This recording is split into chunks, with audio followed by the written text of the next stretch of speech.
Only 3 more of these until election day, people. It's weird to think about, including this one. Hello and welcome to the Election Corner on One Man Think Tank. Today we're going to be discussing the 2020 US presidential election prediction made by myself. Now, as you can see, I've already filled in the safe seats. I haven't put in any likely seats, even if I consider them close to safe, because let's just say, once I put them in, this election's going to be decided. Now, for those of you who don't know about my channel, just to run this out quickly, when I do a prediction, I don't leave anything as pure toss-up. I believe, especially when we've got the tilt option, you can indicate which way a race is going. But I will take a pause before we run into the final, run down the toss-up states to let you know what I believe are the true toss-ups.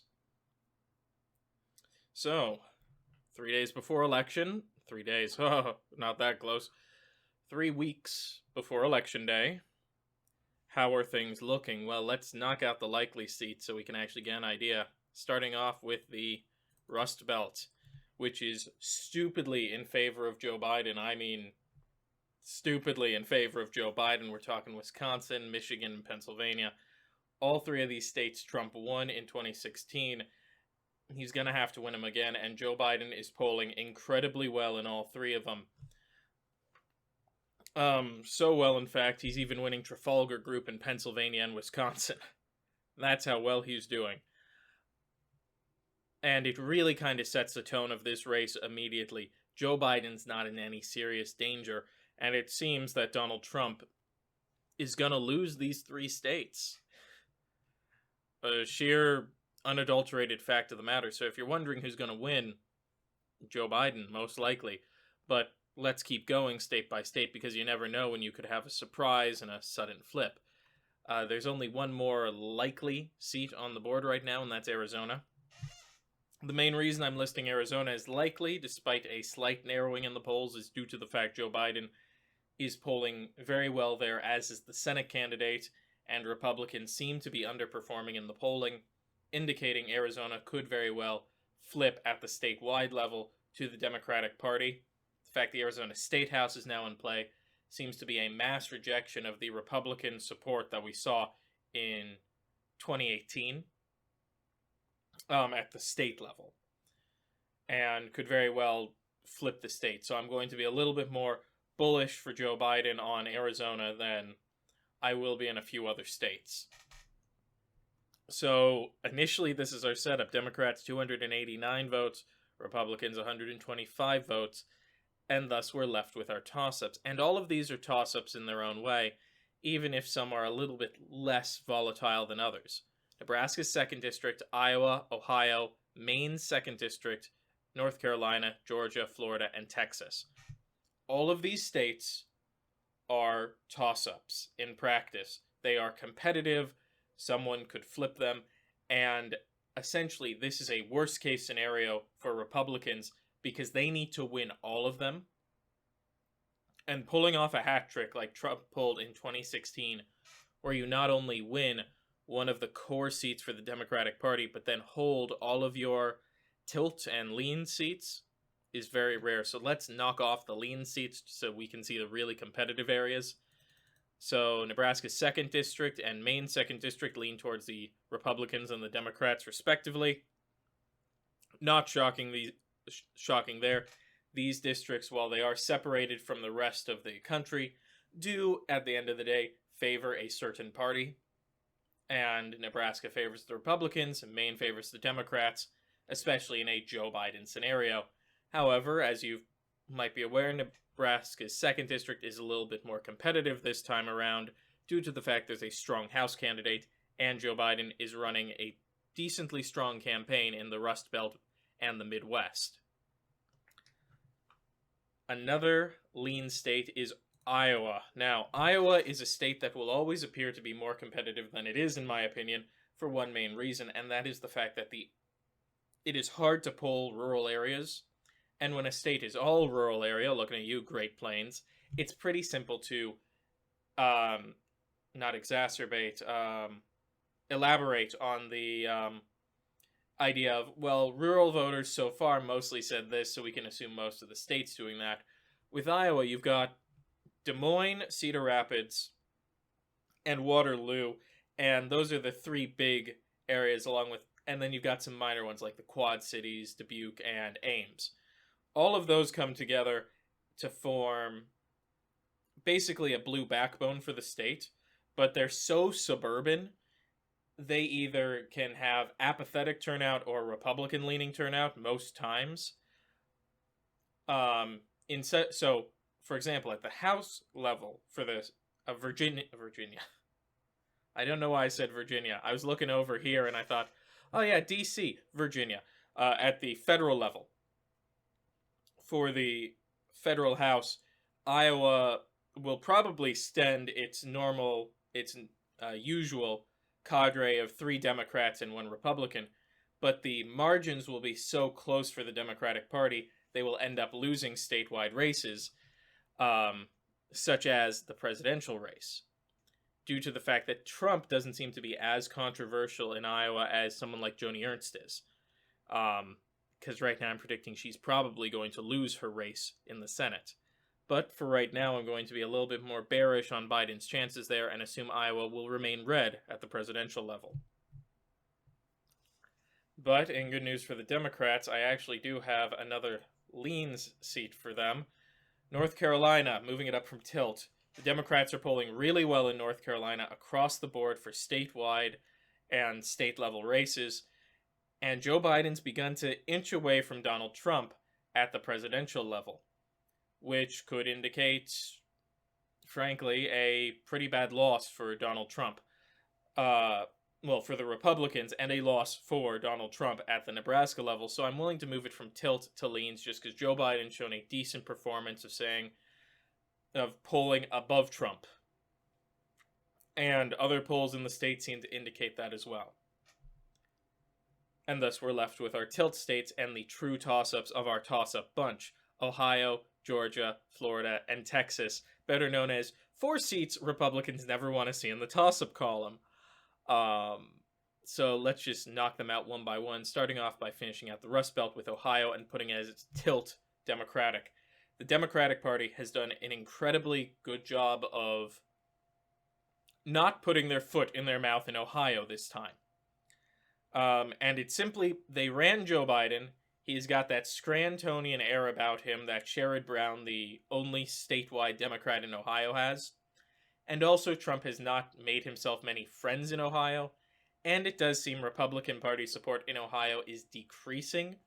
Not significantly, but a slight decline could flip Ohio. And in my opinion, it's gonna. You've got apathetic Joe Biden, who Trump was running ads about. Man, he seems rambly and out of it and sickly. Then he seemed rambly, out of it, and sickly. And now he's running ads saying Joe Biden's going to be Joseph Stalin. Which, if you want my opinion, so far doesn't seem to be gaining traction across the country much. It's much easier to demonize someone like Hillary Clinton than it is Joe Biden, whose many people's greatest criticism is, man, he sometimes says words wrong. Which, an attack ad does not make. So Ohio, slightly favored to the Democrats. Down to Georgia, I'm going to give it to the Republicans still, tilt Republican. I was considering doing tilt Democratic, but the polls aren't there for me. Joe Biden's pulled a little bit ahead of Trump, but for the most part it's tied or Trump favoring. I don't see a Georgia flip happening. Not even factoring in voter suppression, I don't think the raw support is there yet at the presidential level to flip it. I could see something happening at the Senate level. I know I've talked about this before, but I'm not willing to flip the Senate yet, and I am definitely not willing to flip the presidency yet. Because just not there. I don't know what I need to see out of Georgia, but I'll know it when I see it, and I think it's basically just a week of polling where Joe Biden is clearly ahead, not, well, he's at 47, Trump's at 46, and there's a margin of error of 8 points. I'm exaggerating, of course, but that's what it feels like.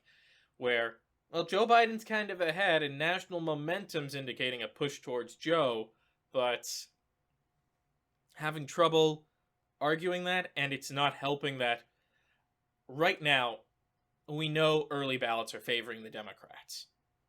We don't know if that's just the usual turn of events where early ballots are favoring the Democrats, and then by election day it's going to turn out things will start to even out a bit.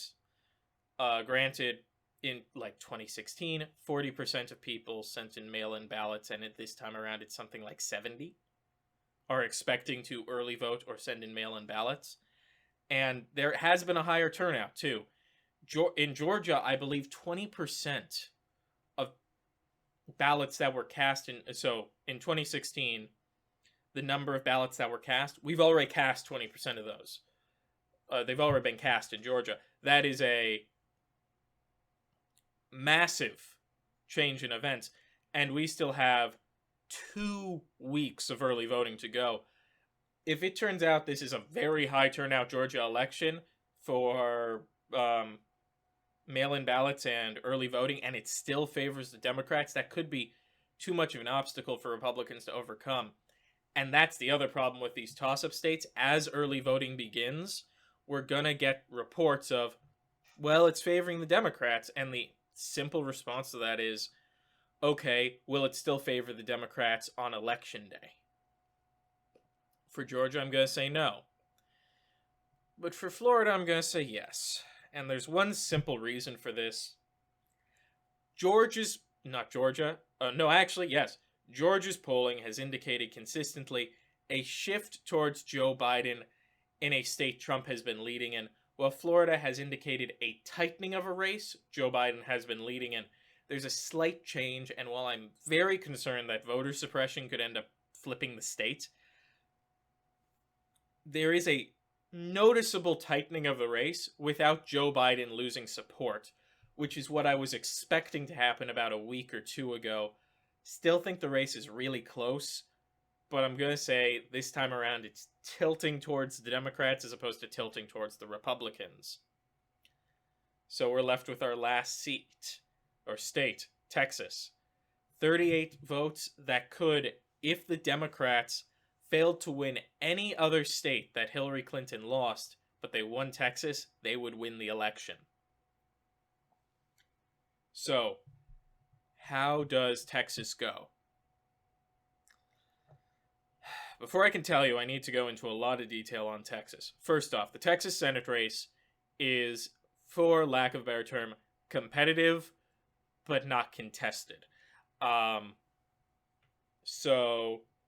Contested, but not competitive. The Democrats are running a very strong campaign in the Texas Senate race, but polling by all stretch of the imagination indicates Texas is going to go red, but the Democrats are doing such a good job, and Republicans seem to have hit a cap for whatever reason, about 48% of the vote.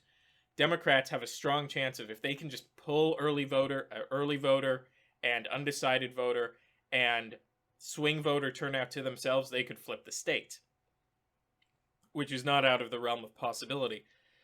The presidential election is different. Significantly different. We get a lot of polls in favor of Donald Trump, then we get some polls in favor of Joe Biden. It keeps going back and forth, and it keeps showing them taking each other's spots. This race is competitive and contested. Either candidate could win Texas, and I do not say that lightly. I'm a guy who likes to be very, frankly, bullish on Republican chances in the South.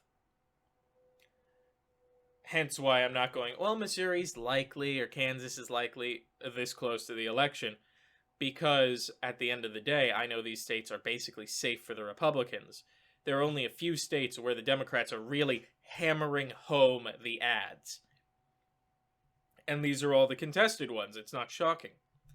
And when it comes to Texas, we've seen a new onslaught of advertising from the Democrats, as well as higher than expected averages for voter registration, turnout, and early voting. And we've seen a lot of moves by the but we've also seen a lot of moves by the Texas government to try and suppress voter turnout. As such, I could genuinely go either way on Texas. If I just go based on the polls, I'm going to be and some of the news, I'm going to be inclined to go for Republicans. But if I'm inclined based on turnout and advocacy and just money in the state, I'm inclined to go for the Democrats. So this time around, and I am very skittish about doing this, but I'm going to do it for this week, and then we'll see how the polls turn out. Texas is tilt Democratic. Very, very slightly tilt Democratic. I think Joe Biden could have the turnout to flip the state. I think he could have the manpower to flip the state. I think if people could go door-to-door canvassing, I would be a lot more secured in this decision. But if we're in a scenario where Ohio and Florida are tilt blue, I feel the national environment indicates, and the Texas information I've heard from Texas indicates it's tilt blue as well, leaving the Democrats with 390 votes and the Republicans with only 148 votes, with the potential to lose another 23 more. And that's all she wrote on this one. This is a bad map for Republicans, very good map for the Democrats. A potential to break 400 votes would destroy the Republican Party at the presidential level, because it is hard to recover from that when your response when you lost by a decent amount in 2012 was to elect Trump. So with that all being said, if you liked the video, drop a like down below and also a comment. I'm always curious to hear your guys' opinions, and I'll try to get back to you. If you want to see more from the channel, click the subscribe button and the notification bell to be alerted when new content is released. If you want to see more from me outside of YouTube, I do have a Twitter, at OneManThinkTan1, the Roman numeral, link down in the description. And, as always, and most importantly, have a wonderful day.